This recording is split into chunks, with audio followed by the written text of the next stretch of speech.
Welcome, traveler. Tonight we begin a journey through the snowy peaks, ancient myths, and quiet towns of the Sinnoh region. This land is filled with deep legends and mysterious stories, where towering mountains split the world in two, and shimmering lakes hold secrets said to shape the hearts of all who live nearby. Sinnoh is a place of balance between time and space, knowledge and willpower, emotion and strength. It is a region where history and legend walk hand in hand, and where every route, forest, and city seems to whisper tales of the past. As we explore together, we'll uncover 174 fascinating facts about this beloved region. Some will remind you of adventures you've had in Pokémon Diamond, Pearl, and Platinum, while others might reveal details you've never noticed before. From the quiet beauty of Snow Point City to the mysteries hidden deep within Mount Coronet, each fact is another step deeper into Sinnoh's charm. So settle in, get comfortable, and let your imagination carry you to a land where myths become reality, where Pokémon and people shape one another's destinies, and where every corner hides a new story to be discovered. This is Sinnoh, told slowly, gently, and with care, so you can drift peacefully into rest as the facts unfold. Sinnoh first appeared in Pokémon Diamond and Pearl, released in 2006 in Japan and worldwide in 2007. These games marked the beginning of Pokémon's fourth generation, introducing new mechanics, Pokémon, and a world filled with snowy landscapes and towering mountains. For many players, it was their first adventure on the Nintendo DS. The Sinnoh region is inspired by Japan's northern island of Hokkaido. Its colder climate, mountainous terrain, and remote villages all echo the real-world setting. Just like Hokkaido, Sinnoh feels both wild and ancient, with nature playing an important role in the stories and myths that shape its culture and people. Unlike previous regions, Sinnoh stands out for its colder climate, which is shown through its snowy routes and northern cities. Players experience deep snow on their journey, slowing movement and adding challenge. This wintry theme made Sinnoh feel unique among Pokémon regions, reflecting the idea of endurance and perseverance in harsh environments. At the heart of Sinnoh lies Mount Coronet, a massive mountain range that divides the region into eastern and western halves. This natural landmark is more than scenery. It holds great importance in Sinnoh's mythology, tying into legends of time, space, and creation itself. Many key events and encounters unfold around this sacred mountain. One of Sinnoh's most memorable features was the underground. Here, players could dig for fossils, treasures, and spheres, or even create custom secret bases. It became a social hub for multiplayer exploration, capturing the thrill of hidden discovery. Many players spent hours mining walls for shards, stones, and the occasional rare fossil. In Diamond and Pearl, encountering Spiritomb required a unique process. Players had to place the odd keystone in the hallowed tower and then connect with 32 other players in the underground. Only after this challenge would Spiritomb appear, making it one of the most difficult Pokémon to obtain without help from friends. Before Sinnoh's full release, Lucario was revealed as one of the first Generation 4 Pokémon. It appeared in the 8th Pokémon movie, Lucario and the Mystery of Mew, giving fans a glimpse of the new generation before the games arrived. Its popularity quickly made Lucario a symbol of Sinnoh itself. The Sinnoh starters are Turtwig, Chimchar, and Piplup. Each represents the classic trio of grass, fire, and water, but with distinct personalities. Turtwig grows into a sturdy grass and ground turtle. Chimchar evolves into a fast fire and fighting ape, and Piplup matures into an elegant water and steel penguin. Cynthia, the champion of Sinnoh, is remembered as one of the most iconic champions in the entire Pokemon series. Calm, intelligent, and mysterious, she embodies both strength and wisdom. Her design and story presence left a lasting impression, and her reputation as a tough opponent made victories against her especially satisfying. Cynthia's most famous Pokemon is her Garchomp, a dragon and ground type that has become legendary in its own right. With its speed, power, and strong move pool, Garchomp often sweeps unprepared teams. For many players, this battle remains one of the most challenging and memorable moments in their Sinnoh adventure. Sinnoh introduced 107 new Pokemon to the Pokédex, raising the overall total to 493. These additions included brand new evolutionary lines, expanded forms for older Pokemon, and a variety of mythical and legendary creatures. This large group made Generation 4 one of the most significant expansions in the series' history. Many older Pokemon gained new evolutions in Sinnoh, breathing new life into familiar species. Fan favorites like Electabuzz evolved into Electivire, and Magmar gained Magmortar, giving trainers powerful new forms of once overlooked creatures. These evolutionary upgrades balanced competitive battling while honoring Pokemon from previous generations. Sinnoh also introduced several new baby Pokemon, continuing the trend from Johto. Bonsly became the pre-evolved form of Sudowoodo, Mime Jr. evolved into Mr. Mime, and Happiny joined the Chansey line. These baby Pokemon highlighted breeding mechanics while adding more depth to established families. The region's fossils gave players access to prehistoric Pokemon unique to Sinnoh. Trainers could choose between Cranidos, a powerful dinosaur-like Pokemon, or Shieldon, a sturdy, shield-faced creature. These fossil Pokemon reflected Sinnoh's connection to ancient history and its ties to themes of endurance and power. Cranidos evolves into Rampardos, a rock-type Pokemon known for its extraordinary attack stat. While defensively fragile, Rampardos hits incredibly hard, embodying brute prehistoric force. Its design reflects a headbutting dinosaur, tying into both fossil inspiration and Sinnoh's theme of blending strength with history.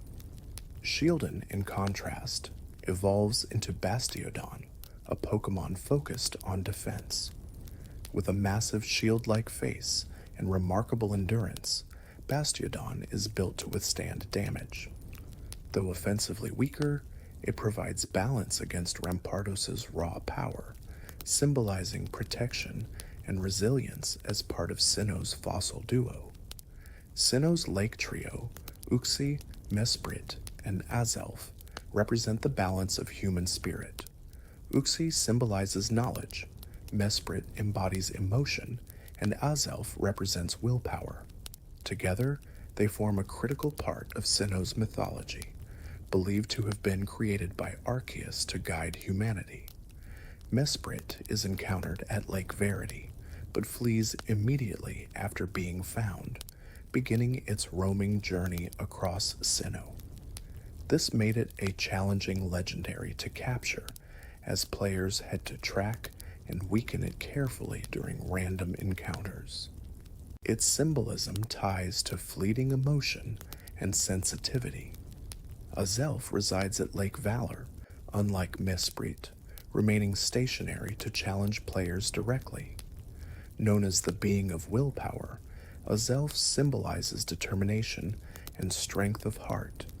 It embodies the ability of humans and Pokemon alike to push forward despite difficulty, tying directly into Sinnoh's larger theme of perseverance. Uxie can be found at Lake Acuity, far to the north. Known as the being of knowledge, Uxie's lore says that looking into its eyes can erase memories. This makes it one of the most mysterious legendaries in Sinnoh, representing wisdom and the risks that come with holding great knowledge. Dialga, the mascot of Pokemon Diamond, represents the concept of time itself. With the ability to control time's flow, Dialga embodies power over the past, present, and future. Its design combines steel and dragon elements, symbolizing both durability and an unstoppable march forward, making it central to Sinnoh's creation mythology. Palkia, the counterpart mascot of Pokemon Pearl, represents space. Its power allows it to bend, expand, and even distort space, ensuring balance against Dialga's control of time. Palkia's water and dragon typing emphasizes fluidity, distance, and infinite reach, reflecting the endless expanses of the universe within Sinnoh's legendary creation myths. Giratina, mascot of Pokemon Platinum, represents antimatter and distortion. Unlike Dialga and Palkia, it is tied to balance between worlds, existing in a shadowy realm parallel to our own. Giratina's role reinforces Sinnoh's themes of balance, chaos, and the unseen forces that maintain equilibrium in the Pokemon universe. Giratina has two unique forms, Altered Form and Origin Form. Altered Form emphasizes defense and endurance, used in the overworld. Origin Form, unlocked in the Distortion world with the Grisius Orb, focuses on offense and fluid movement, reflecting Giratina's adaptability across dimensions. This duality represents its control over alternate realities. The Distortion world, introduced in Pokemon Platinum, presented a mysterious alternate dimension. Here, physics were warped, platforms floated, paths twisted upside down, and gravities shifted unpredictably. This surreal area remains one of the most unusual and memorable locations in any Pokemon game, showing Giratina's influence over chaos and altered reality. Regigigas, the colossal legendary titan, rests deep inside Snowpoint Temple. Known as the master of the three rages from Hoenn, Regigigas can only be awakened if the player transfers Regis, Regirock, and Registeel into Sinnoh. This connection links Sinnoh's legends to Hoenn, bridging regional myths into one greater story. Heatran, a rare fire and steel legendary, dwells within Stark Mountain, a volcanic area accessible in the postgame. Unlike most legendaries, Heatran is not genderless. It can be male or female. Its molten insect-like design reflects its lore as a being born from lava within the planet's fiery depths. Cresselia appears on Full Moon Island, acting as a counterpart to Darkrai. Known as the Lunar Pokémon, Cresselia carries a calming aura tied to dreams and peaceful rest. Its presence counters Darkrai's nightmare-inducing powers, offering balance between fear and tranquility within Sinnoh's lore of legendary Pokemon. Darkrai was obtainable only through an exclusive event in Diamond and Pearl, making it one of Sinnoh's rarest mythical Pokemon. Known for trapping people in eternal nightmares, Darkrai has a haunting reputation. Its unsettling powers contrast with Cresselia's calming presence. symbolizing the eternal conflict between dreams and nightmares. Shaman appeared through a special event on Route 224, accessible with Oak's letter. This mythical Pokémon, known as the Gratitude Pokémon, connects strongly with nature and healing. Encountering Shaman in its flower paradise was a unique reward, blending gameplay with an atmosphere of serenity and peace. The Pokétch, short for Pokémon Watch, functioned like a smartwatch in Sinnoh. It featured multiple apps, including a step counter, calculator, digital clock, and even a dowsing machine. This creative tool blended technology with adventure, becoming an essential companion for trainers as they navigated the region's towns, caves, and snowy trails. Players obtained the Pokétch in Jubilife City by collecting coupons from clowns scattered around town. Once the 3 coupons were redeemed, the Pokétch company rewarded the player with this device. Its many functions helped streamline exploration, adding a modern touch to the otherwise ancient and myth-filled land of Sinnoh. The Global Trade Station, or GTS, made its debut in Jubilife City. For the first time, players could trade Pokémon online with people all over the world. This revolutionary feature connected trainers globally, turning Sinnoh into the birthplace of one of Pokémon's most beloved and long-lasting community mechanics. With the GTOS, players could deposit a Pokémon, request another in return, and complete trades asynchronously. This meant you could exchange Pokémon with strangers across continents, even while offline. It was the first true step in transforming Pokémon into a worldwide network of trainers working together to complete the Pokédex. Jubilife City was also home to the Pokémon TV station, which broadcast shows, quizzes, and special events. Trainers could even appear on programs depending on their progress. This bustling hub of entertainment and technology stood out from the quieter, nature-driven towns elsewhere in Sinnoh, showcasing the region's balance of old and new. Oreburgh City, the region's mining town, hosted the first gym of the Sinnoh League. Its gym leader, Rourke, specialized in rock-type Pokémon, challenging players to adapt early with water, grass, or fighting strategies. The city's coal mines reflected its hard-working identity, blending everyday life with the challenges of battling. Rourke is the son of Byron, Canalave City's Steel-type gym leader, marking one of the few direct family connections among gym leaders. This father and son duo symbolizes continuity and legacy in Sinnoh, showing how expertise and passion for certain Pokémon types can be passed down through generations. Gardenia, the grass-type gym leader, resides in Eterna City. Known for her love of plants and nature, her gym features puzzles involving clock-like mechanisms and floral pathways. Gardenia highlights Sinnoh's connection to natural beauty, bringing a refreshing change of pace after the rocky challenges of Oreburgh's mines. Maylene is the fighting-type gym leader of Veilstone City.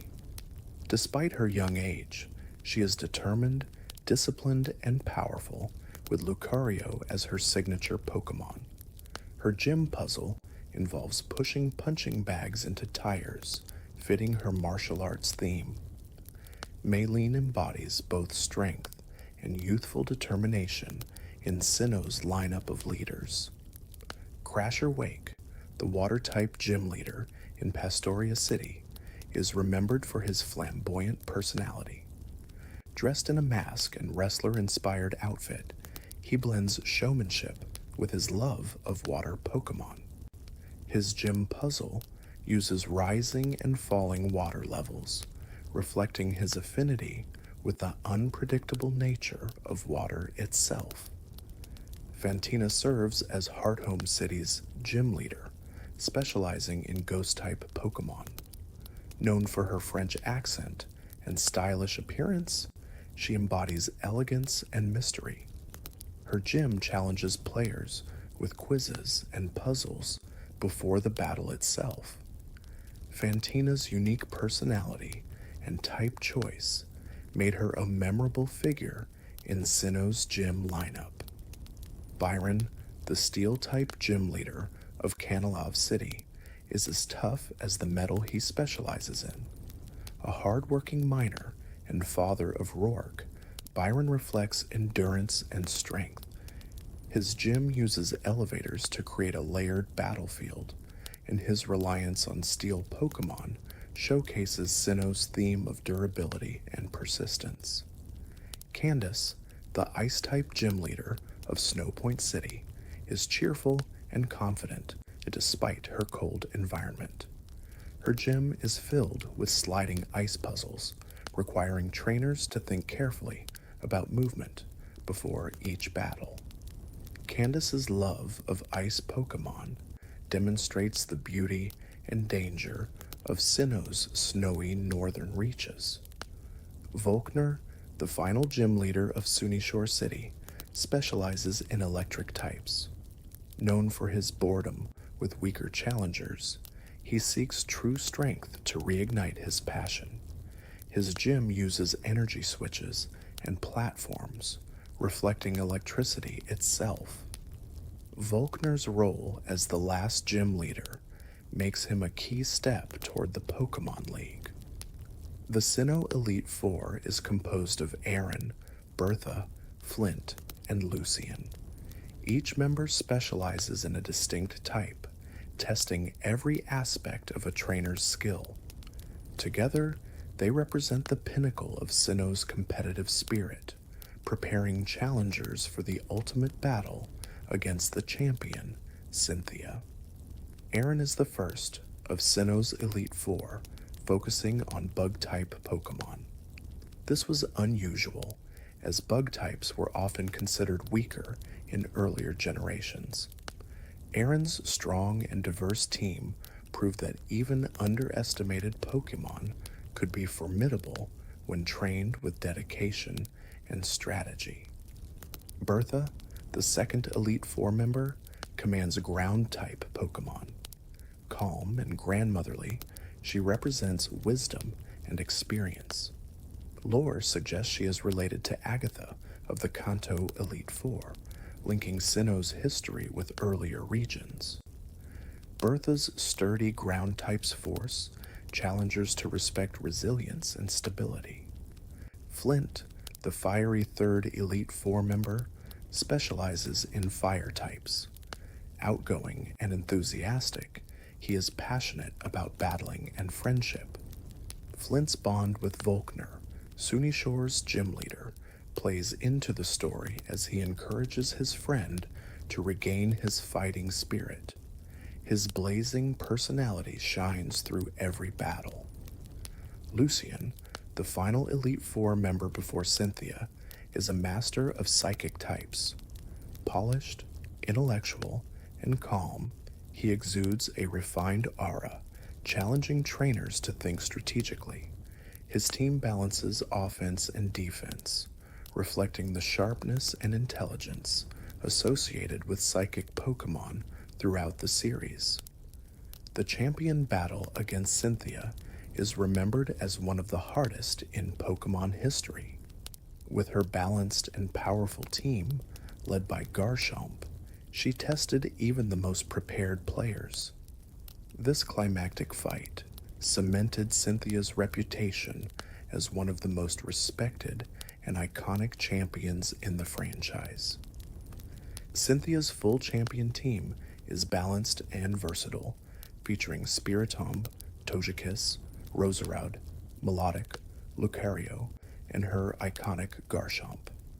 Each member offers different strengths, forcing players to adapt to multiple strategies.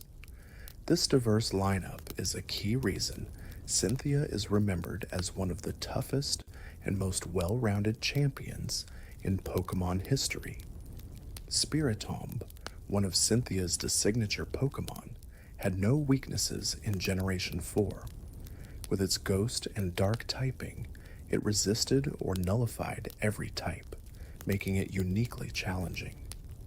Players often struggled to find effective ways to counter it, making Spiritomb an early wall in one of the most intense champion battles ever designed.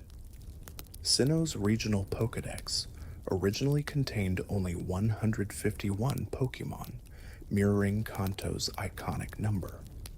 This created a sense of balance and nostalgia, linking the newest region back to Pokémon's origins. The limited roster also made encountering and training certain Pokémon feel special, as not every species from previous generations was available at first. Pokemon Platinum expanded the Sinnoh Dex to 210 Pokemon. This addition made the regional Pokédex more diverse, providing access to more types and evolutionary families. With the expanded Dex, trainers had more options for building teams, creating a richer experience, and offering greater variety for both casual players and competitive battlers. Sinnoh was also the first region to introduce 3D effects in overworld cutscenes. These moments, such as the camera sweeping across Spear Pillar or the distortion of Giratina's realm, felt groundbreaking at the time. These cinematic touches brought greater immersion, signaling a new era of storytelling in the Pokemon series. The Battle Frontier returned in Platinum, offering 5 unique facilities where trainers could test their skills. Each area introduced different rules and restrictions, creating a wide variety of challenges. The Frontier was designed for dedicated players seeking long-term replay value, rewarding persistence, creativity, and strategic depth beyond the main story. The Battle Tower was one of the core facilities in Sinnoh's Frontier and the first to appear in Generation 4. Trainers faced increasingly difficult opponents under strict battle rules. Climbing its ranks required patience and precision, making it one of the most popular training grounds for players aiming to sharpen their skills. The Battle Factory introduced a unique twist by allowing players to rent Pokémon instead of using their own. This forced trainers to adapt to unfamiliar Pokémon and develop strategies on the spot. Many enjoyed the unpredictability, as every battle felt like a puzzle requiring creativity and flexibility to succeed. The Battle Arcade tested trainers with a board game style mechanic where luck determined additional battle conditions. Effects like weather changes or stat boosts added unpredictability, blending chance with strategy. This facility embodied Platinum's theme of variety and challenge, rewarding players who could adapt quickly to shifting conditions while still maintaining strong tactics. The Battle Castle offered one of the most unusual formats. Instead of traditional item use, trainers managed castle points, earned through battles.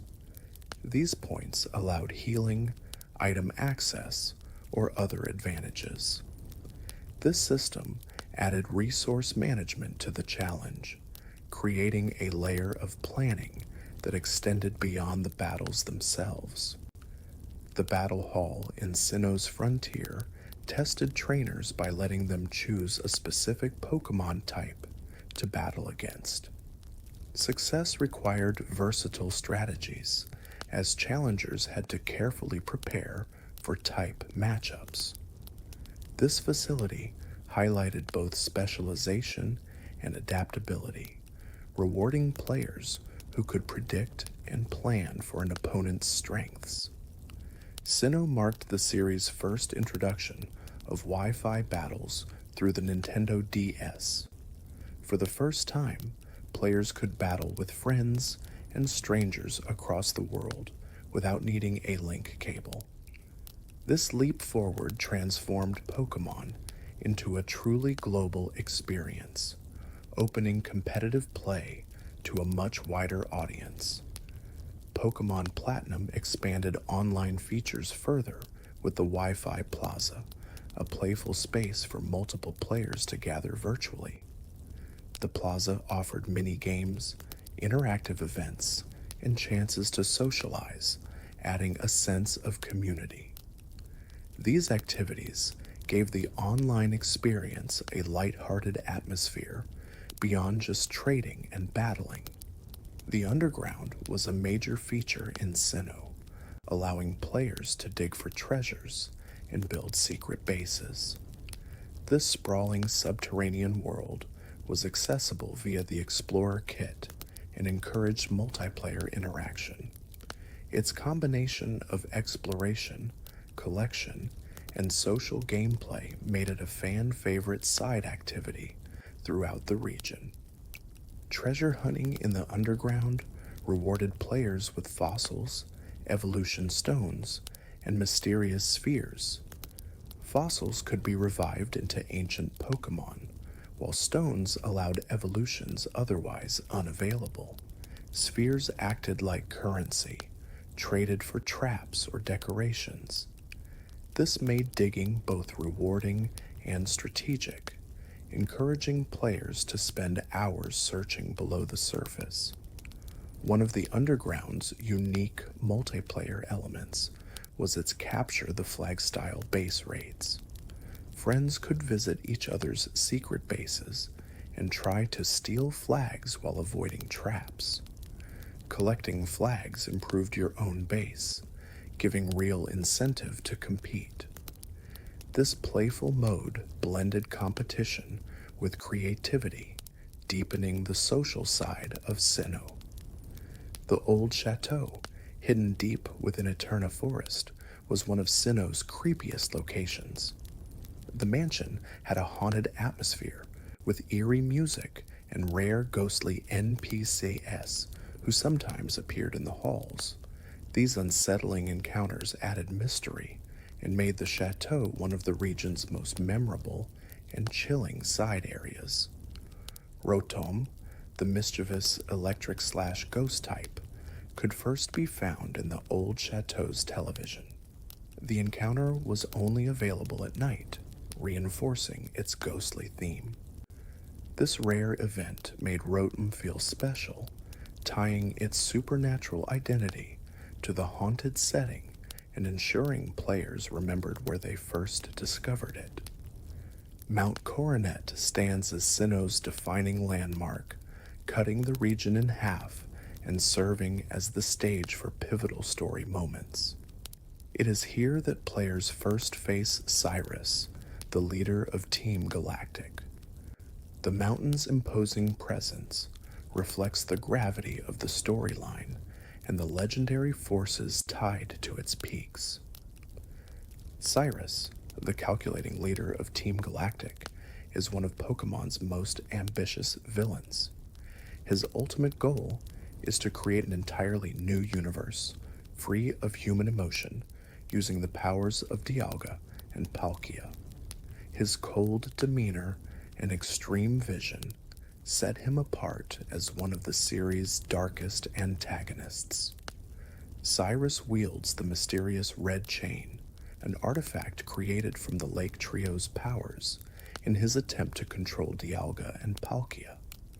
This chain symbolizes both manipulation and domination, reflecting Cyrus's obsession with reshaping the universe. Its presence ties together the mythology of Sinnoh's lakes with the climactic battles atop Mount Coronet. The Spear Pillar Summit atop Mount Coronet serves as the dramatic climax of Team Galactic's story.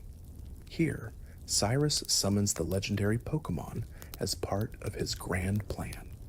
The location, high above the region, represents both ambition and isolation, making it the perfect stage for one of Pokemon's most iconic confrontations. In Pokemon Platinum, the Spear Pillar sequence expands further. Instead of just one legendary appearing, both Dialga and Palkia are summoned together, creating greater tension. This heightened conflict emphasizes Cyrus's dangerous ambitions and sets the stage for Giratina's sudden, world-shattering intervention. The dual presence marked Platinum as the definitive Sinnoh storyline. Giratina interrupts Cyrus's plan in Pokemon Platinum, dragging both the villain and the player into the distortion world. This realm defies normal physics with shifting platforms, gravity puzzles, and eerie music. It symbolized chaos and antimatter, offering a surreal climax unlike anything seen before in the Pokemon series at the time. Team Galactic's headquarters are located in Veilstone City, hidden behind an industrial facade. This sprawling base serves as the player's ultimate infiltration mission, filled with grunts, scientists, and the organization's secrets. Its presence in a bustling city highlights Galactic's deception, hiding their universe-altering ambitions in plain sight among ordinary citizens. Cyrus is supported by 3 loyal commanders: Mars, Jupiter, and Saturn. Each commands a team of galactic grunts and plays a vital role in carrying out his operations across Sinnoh. Their distinct personalities and repeated encounters help build tension, ensuring that the player faces Team Galactic's influence at every stage. Commander Mars is first encountered at Valley Windworks, where she attempts to seize the power plant for Team Galactic. Her fiery attitude and reliance on Pokemon like Purigly make her a memorable early villain. This battle demonstrates Galactic's determination to control Sinnoh's resources for their larger, sinister agenda. Commander Jupiter challenges the player at Lake Acuity, one of Sinnoh's sacred sites. Her cool demeanor contrasts with Mars's hot-headedness, but she is equally ruthless in pursuing Galactic's goals. The battle at the lake highlights the organization's direct interference with the Lake Trio, foreshadowing their role in Cyrus's ultimate plan. Commander Saturn oversees the infamous Lake Valor experiment, where Team Galactic drains the lake to capture Mesprit, Uxie, and Azelf. This cruel act disrupts nature and shocks the player, showing how far the group is willing to go. Saturn's calculated approach makes him one of Cyrus's most trusted and dangerous lieutenants. In Pokemon Platinum, a new galactic figure appears: Karen, an older scientist with his own ambitions. Unlike the other commanders, Karen is less loyal to Cyrus and more opportunistic, seeking personal gain. His addition gave Platinum's story more depth, providing a new dimension to Galactic's structure and internal tensions. Team Galactic's uniform design stands out as futuristic, with sleek white outfits accented by blue highlights and the organization's trademark G emblem. Many grunts also sport identical bowl-cut hairstyles, reinforcing the cult-like conformity of the group. This uniformity reflects Cyrus's vision of a world stripped of individuality and emotion.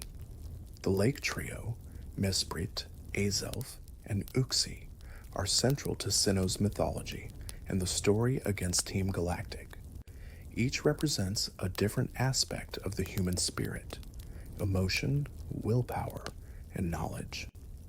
Together, they resist Cyrus's attempt to control the universe, ensuring that the natural balance between people and Pokemon cannot be destroyed. Mesprit is the embodiment of emotion, and its lore says that touching it will cause someone to lose their feelings temporarily. In Sinnoh's story, Mesprit's presence often inspires characters to experience sadness or empathy.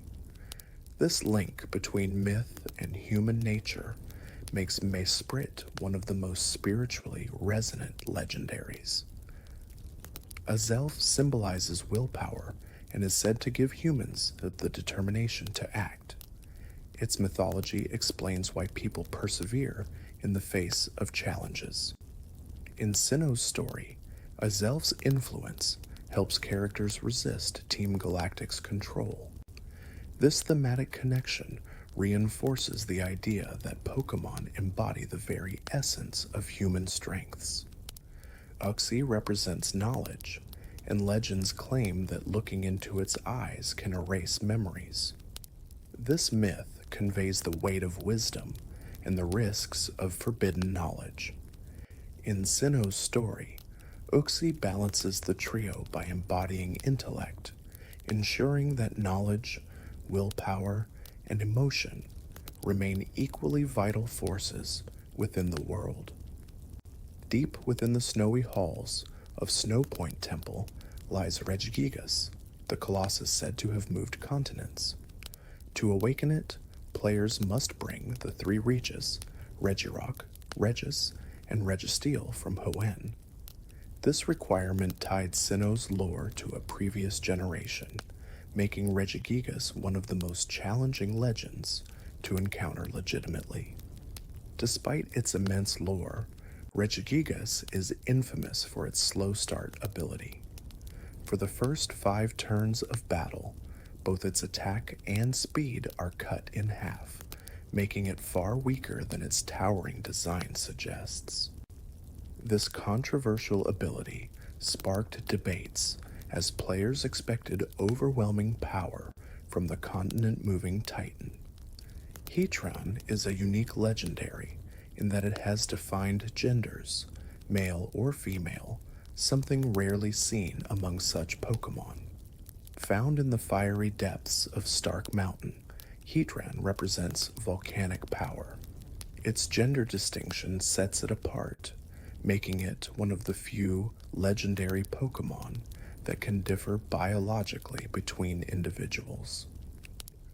Shaymin's Sky form was introduced in Pokemon Platinum, transforming it from a small hedgehog-like creature into a sleek, deer-like figure. In this form, Shaymin gains speed and offensive power, symbolizing its connection to the skies. This alternate form highlighted Sinnoh's focus on transformations and the deeper lore of mythical Pokemon. Darkrai embodies nightmares, drifting into dreams to cause unending terror. Its counterpart, Cresselia, represents peaceful sleep and hope. The lunar feather, said to be gifted by Cresselia, cures the nightmares caused by Darkrai. Together, these two legendaries form a balance between fear and comfort, reflecting Sinnoh's broader themes of duality. Twinleaf Town is the quiet hometown where the player begins their Sinnoh journey. Nestled in a snowy landscape, it is also home to the rival Berry. Its peaceful setting reflects the sense of humble beginnings before the adventure grows into a world-spanning quest filled with legends, battles, and discoveries. Berry, the player's energetic rival, is remembered for his impatient and excitable personality. Always in a rush, he frequently bumps into the player and dashes ahead with little caution. His reckless nature provides both comic relief and motivation as he pushes the player to grow stronger in friendly but competitive ways. Professor Rowan, based in Sand Gem Town, serves as Sinnoh's regional professor. His research focuses on the subject of Pokemon evolution, expanding the scientific lore of the series. With his calm and commanding presence, Rowan stands out as one of the more serious professors, reflecting Sinnoh's theme of wisdom and growth. Depending on the player's gender, Rowan's assistant is either Dawn or Lucas. The one not chosen as the player character fills this supporting role, helping the professor with fieldwork. These assistants guide the player at several points, reinforcing Sinnoh's sense of companionship and teamwork throughout the journey. Route 201 is the very first path players travel in Sinnoh, a short stretch of land connecting Twinleaf Town to Sand Gem Town. It introduces wild Pokémon like Starly and Bidoof. This route symbolizes the humble start of the journey, where players first learn about battling, catching, and building their team. Route 202 provides the first real trainer battles, featuring youngsters and last trainers with simple Pokémon. These encounters teach players the basics of type advantages, strategy, and experience building. Despite being simple, Route 202 marks an important step in transforming from a beginner into a true Pokémon trainer. Sand Gem Town, located by the sea, is where the player receives their Pokédex from Professor Rowan. This moment officially begins the Pokédex quest, tying the player's personal journey into the larger goal of Pokémon research. Sand Gem's cozy atmosphere represents both discovery and the start of responsibility. Route 203 connects Jubilife City to Oreburgh, passing through rugged hills and grassy fields. Trainers along the path prepare players for the challenges ahead, while wild Pokémon provide opportunities to train before the first gym. This route emphasizes the transition from early game learning into more serious preparation. Oreburgh Mine introduces players to the concept of hidden machines, or HMS, through Rock Smash.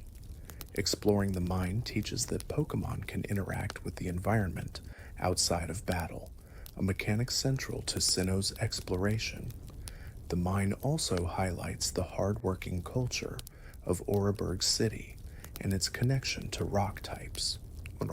Route 204 links Jubilife City with Floaroma Town, running through grassy fields and caves.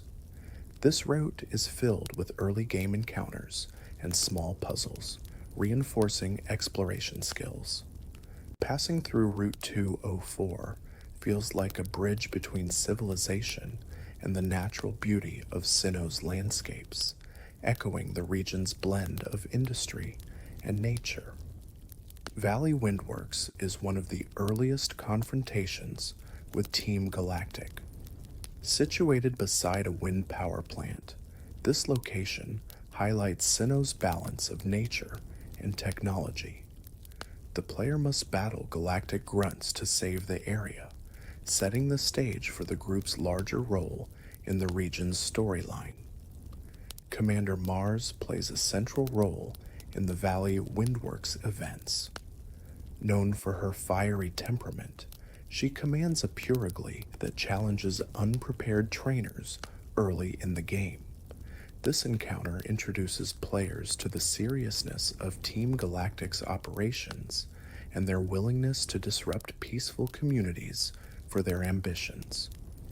Route 205 stretches northward, leading players into Eterna Forest. This route is filled with bug and grass type Pokémon, offering a natural, vibrant atmosphere. The transition between Industrial Valley Windworks and lush greenery symbolizes Sinnoh's variety of landscapes and the constant interplay between human activity and untouched wilderness. Cheryl, an NPC companion, accompanies players through Eterna Forest. She heals the player's team after every battle, making the journey more manageable. Her presence introduces the partner mechanic, where NPC allies join temporarily.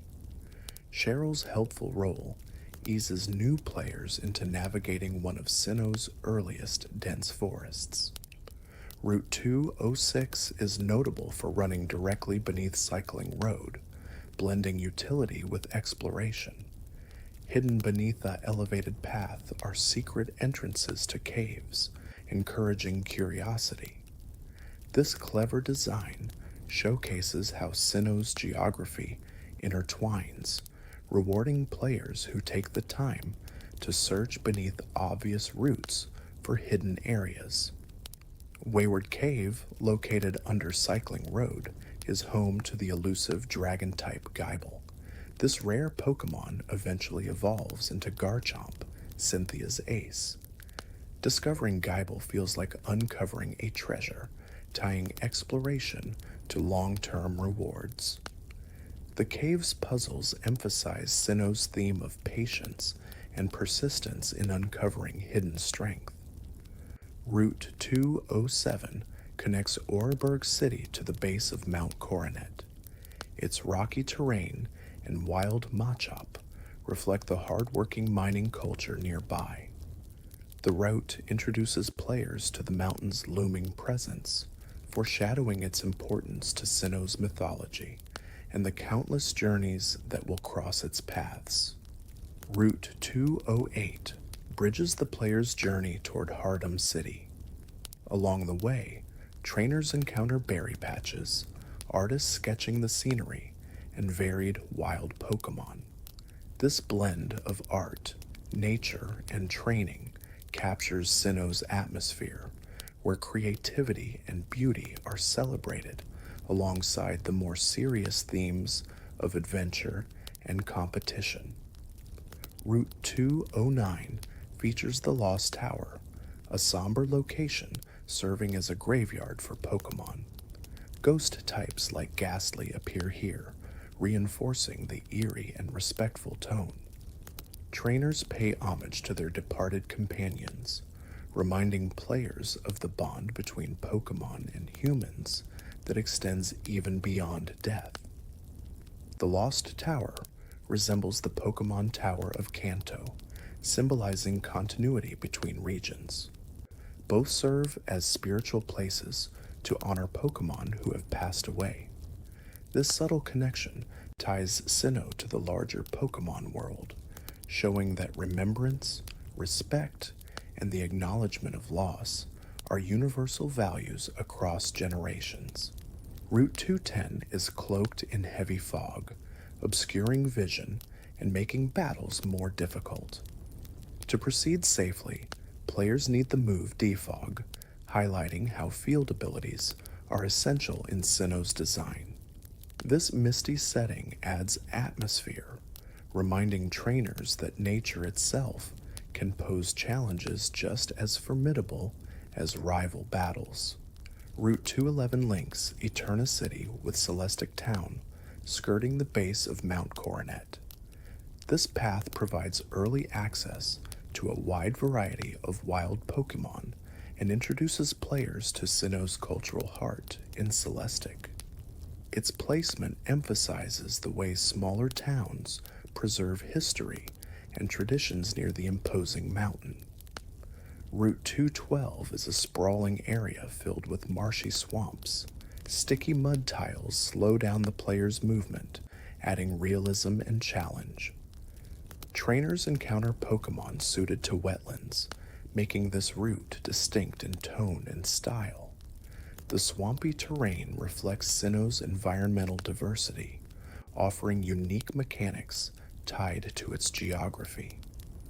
Route 213 winds along the coastline, leading to Pastoria City and the resort area. Its sandy beaches and seaside atmosphere provide a lighter tone compared to harsher landscapes. Players encounter water-loving Pokémon and relax in a setting that showcases Sinnoh's variety, blending leisure with the adventure of the main storyline. Route 214 stretches between Veilstone City and Valor Lakefront, known for its rugged trainers and rocky paths. This challenging stretch emphasizes combat readiness, as opponents here push players harder than earlier routes.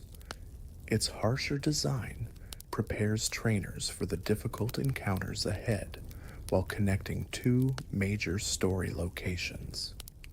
The Ruin Maniac's Cave is a unique feature that grows as the player collects different forms of Unknown from the Salation ruins. This expansion mechanic ties exploration directly to lore, rewarding persistence. The cave eventually links to a special chamber, showing how ancient mysteries shape Sinnoh's hidden areas. Route 215 is constantly rainy, creating a gloomy and damp atmosphere. This weather condition is reflected in the type of trainers encountered, often specializing in fighting Pokémon. The downpour also adds an element of realism, making the environment feel alive, while subtly challenging players with limited visibility and slippery terrain. Route 216 introduces players to Sinnoh's snowy environments. Thick snow slows walking speed, forcing patience and careful progress. Ice and snow-type Pokémon dominate the area, creating an atmosphere of chill endurance. This route is the first sign of how harsh Sinnoh's northern climates can be, testing preparation and persistence. Route 217 pushes the snowy theme even further, blanketing the player in deep drifts that hide hidden items. The cold and slow pace make exploration more grueling, emphasizing survival in harsh conditions. This frozen landscape showcases Sinnoh's reputation for difficulty, contrasting sharply with the gentler routes of earlier regions. Route 218 provides a water crossing path from Jubileef toward Kanalov City. Trainers must surf to traverse its waters, encountering aquatic Pokémon along the way. The route symbolizes transition as players move from urban centers toward Kanalov's scholarly hub. Its blend of sea and shore reflects Sinnoh's mix of natural and cultural highlights.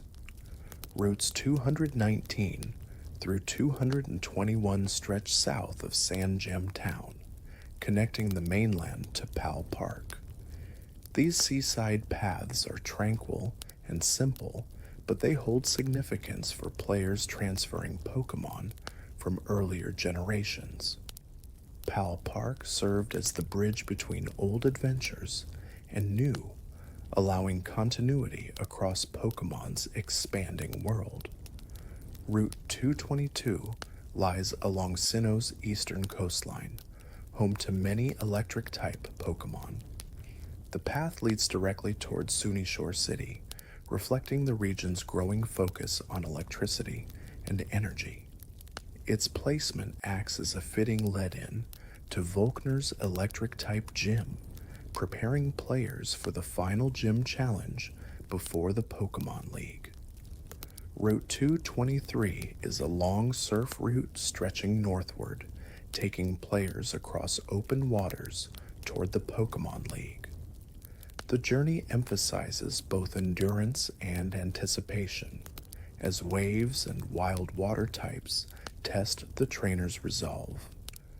Reaching the northern cliffs marks a turning point, the final ascent before facing the greatest battles in Sinnoh. Route 224 unlocks only after completing the Pokémon League. Secluded and serene, it leads to a special clearing tied to the Shaman event in Platinum.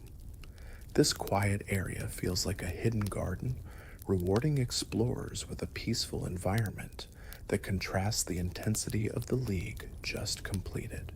Route 225 marks the beginning of the Battle Zone, an area exclusive to the postgame. Trainers here are much tougher, and the challenges feel distinctly advanced. This marks Sinnoh's transition from story-driven routes to areas focused on testing a player's strength, endurance, and dedication after becoming champion.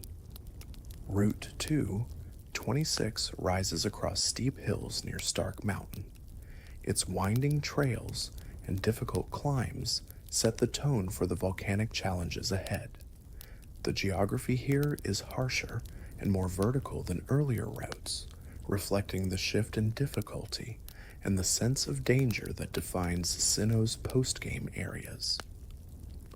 Route 227 lies in a volcanic region filled with ash, burning rocks, and flowing lava.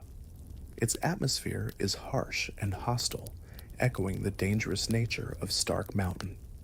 Wild Pokémon suited to fiery environments thrive here, creating one of the most extreme and unforgiving landscapes in all of Sinnoh.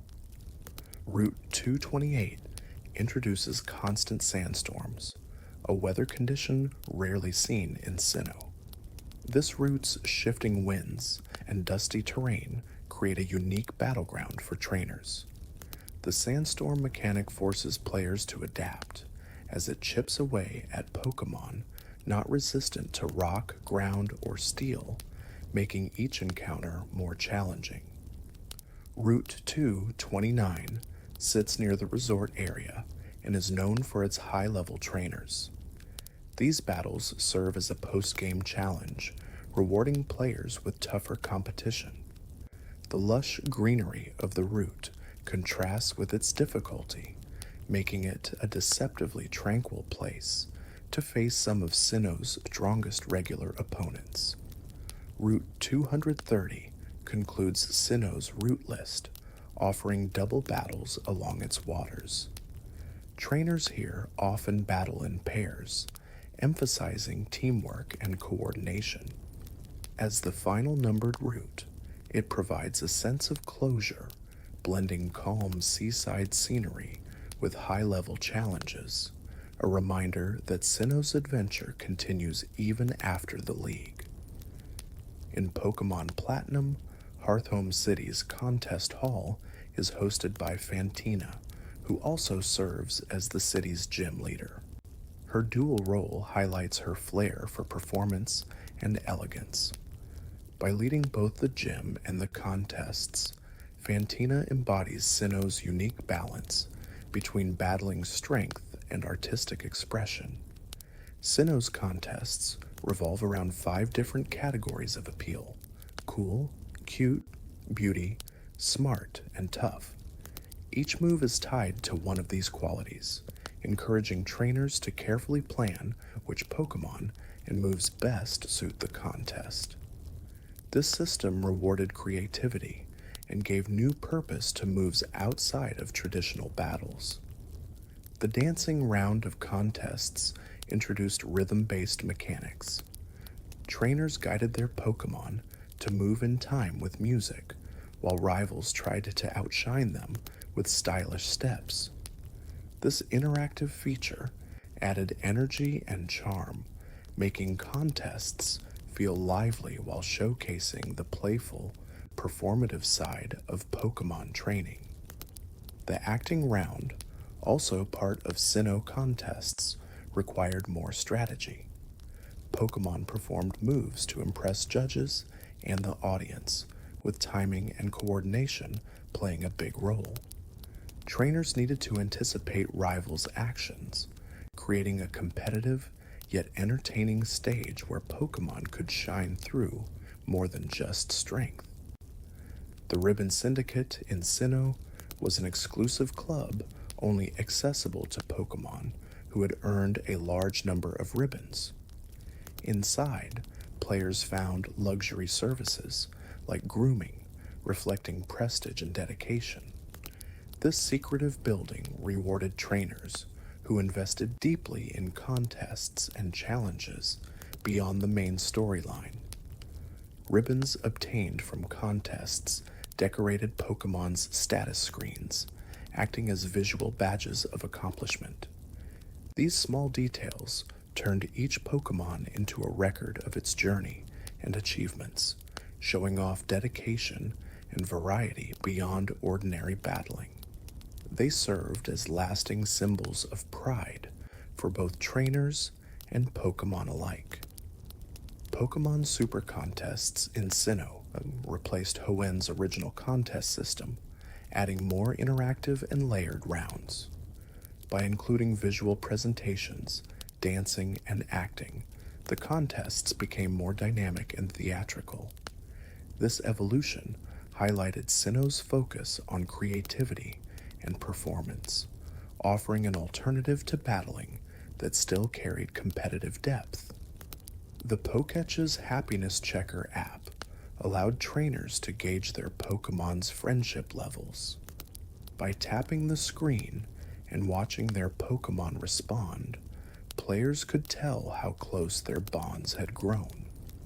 This feature was especially useful for friendship-based evolutions like Togepi, Espeon, and Umbreon, deepening the sense of emotional connection.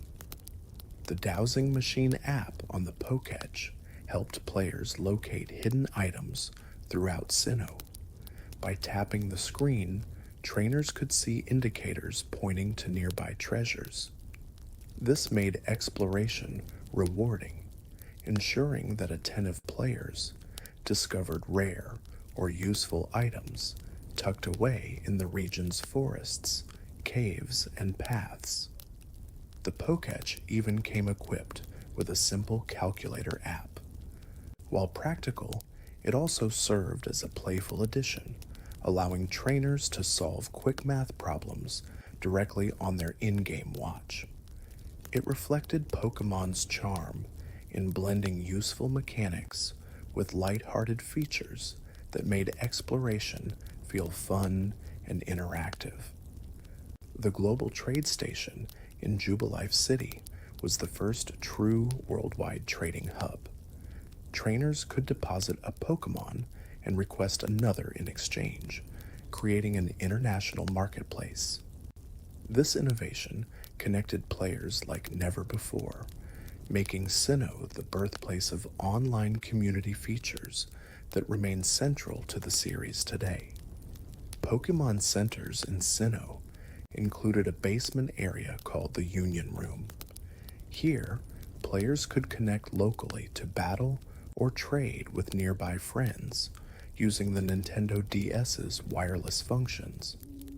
It represented the transitional stage between older link cable systems and the broader world of online connectivity that Pokemon was beginning to embrace. In Pokemon Platinum, the Wi-Fi Plaza was introduced as a playful online hub. Up to 20 players could gather in one space and enjoy mini-games together, from balloon popping to marble rolling challenges. The plaza added a sense of community and light-hearted fun, expanding Pokemon's online experience beyond battling and trading. Jubilife's global terminal allowed players to record and track battle results.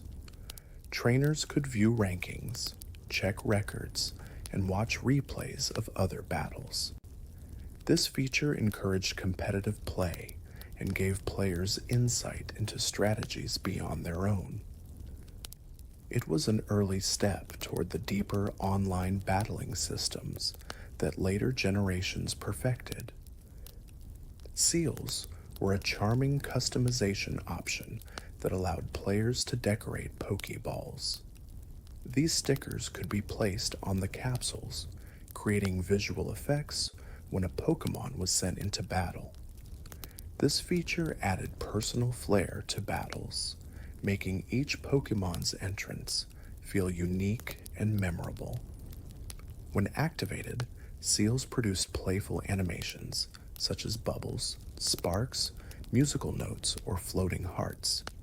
These effects gave a touch of personality to competitive play and contests alike, blending aesthetics with strategy. It was a small but beloved feature that reflected Sinnoh's emphasis on creativity and individuality. Accessories were another way trainers could express themselves, particularly in contests. Hats, bows, scarves, and themed items could be placed on Pokemon during visual rounds. This system allowed players to personalize their companions further, turning battles of beauty and style into a showcase of creativity as much as competition. Berries played an important role in Sinnoh, grown in soil patches scattered across the region. Players could plant, water, and harvest them to use in battle or for poffins. Fertilizers like mulch altered growth rates, adding a layer of farming strategy to this peaceful and rewarding side activity. Honey trees were another method of encountering rare Pokémon. After smearing honey on a tree, players had to wait 6 real-world hours before returning. If successful, the tree would attract Pokémon, creating anticipation and patience as part of the mechanic. This unique feature tied encounters to time itself. Combi and Munchlax were among the rarest and hardest encounters through honey trees. Combi had a low female ratio, making its evolution into Vespiquen difficult, while Munchlax appeared on only 4 trees in the entire region. These rare spawns made honey trees both frustrating and exciting for dedicated trainers. The Pokemon Mansion, on Route 212, contained the Trophy Garden, where special daily spawns appeared. Each day, a new Pokemon could be encountered, often from earlier generations. This rotating feature encouraged players to return regularly, adding excitement and variety to catching Pokemon outside of the standard Sinnoh regional roster.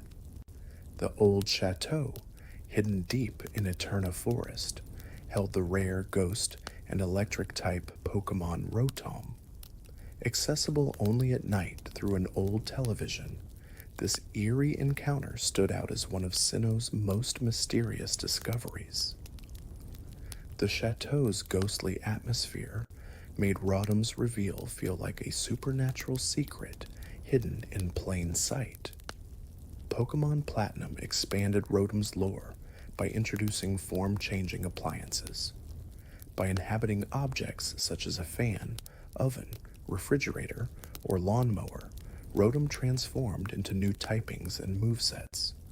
These forms highlighted its mischievous personality, while adding new battle strategies, giving one small ghost-type Pokemon an unexpectedly large role in Sinnoh's story.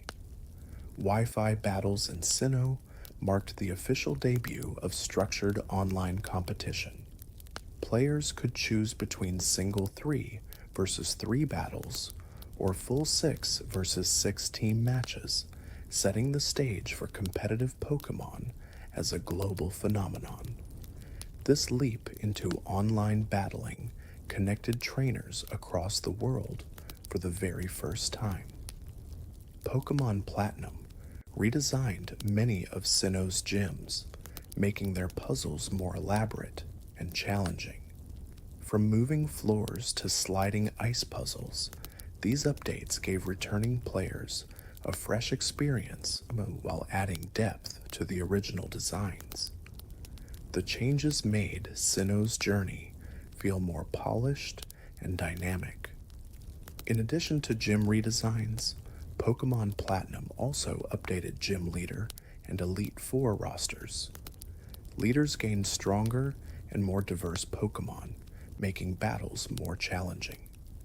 The Elite Four's teams became tougher as well, ensuring that even veteran players faced new trials. This balancing act cemented Platinum as the definitive Sinnoh version. The Battle Frontier in Platinum introduced the powerful Frontier Brains, leaders who specialized in unique facilities and strategies. Each brain represented a mastery of specific mechanics, testing not just strength, but creativity and adaptability. Defeating them was seen as a true mark of mastery for competitive-minded players. The distortion world in Pokemon Platinum was unlike any other area. Its design included gravity-defying paths, floating platforms, and surreal landscapes. This strange dimension reflected Giratina's nature as a Pokémon tied to antimatter and chaos, offering one of the most memorable and innovative gameplay experiences in the entire series. Giratina's origin form could only be accessed with the Grigious Orb, an item tied directly to the Distortion World. In this form, Giratina became more offensive and fluid in design, resembling a serpent-like shadow. The orb symbolized its bond to its own dimension, further cementing Sinnoh's mythic depth. Shaymin's sky form was also introduced in Platinum, accessed using the Gracidea flower. This form transformed Shaymin from a hedgehog-like creature into a graceful, fast-moving deer. The contrast between its grounded land form and airy sky form symbolized growth, transformation, and the natural cycle between earth and sky. Darkrai's nightmare powers were revealed in a special event tied to Canalava City's Harbor Inn. Players who accessed the event found themselves transported to New Moon Island, where Darkrai awaited. Its unsettling ability to trap people in endless dreams made it one of Sinnoh's most haunting mythical Pokémon encounters. Cresselia appears on Full Moon Island as Darkrai's counterpart. Known for its soothing aura, Cresselia provides the Lunar Feather, an item said to cure nightmares caused by Darkrai. This balance of darkness and light reflects Sinnoh's deep mythological themes, with Cresselia symbolizing hope, peace, and restful dreams, in contrast to Darkrai's fear. Sinnoh's Pokémon League music is often regarded as one of the most iconic themes in the series. Its dramatic, sweeping tones heighten the anticipation of facing the Elite Four and Champion. This soundtrack added a sense of grandeur, making the journey's final challenge feel monumental and unforgettable for players. The Champion battle theme against Cynthia is praised as one of Pokémon's most legendary tracks. Its intensity, rhythm, and emotional weight perfectly capture the stakes of facing her powerful team. This music, paired with Cynthia's strength, cemented her battle as one of the most celebrated moments in all of Pokémon history. And so, our journey through Sinnoh comes to a close. From the snowy peaks of Mount Coronet to the mysteries of the Distortion World, this region has given us legends, memories, and stories that will never fade. Each Pokémon, each path, and each melody told its own part of a greater tale. As you drift off, let the calm of Lake Verity, the quiet snow of Route 217, and the gentle music of the Pokémon League carry you into dreams. Sinnoh reminds us that growth, courage, and balance are always within reach, whether in battle or in life.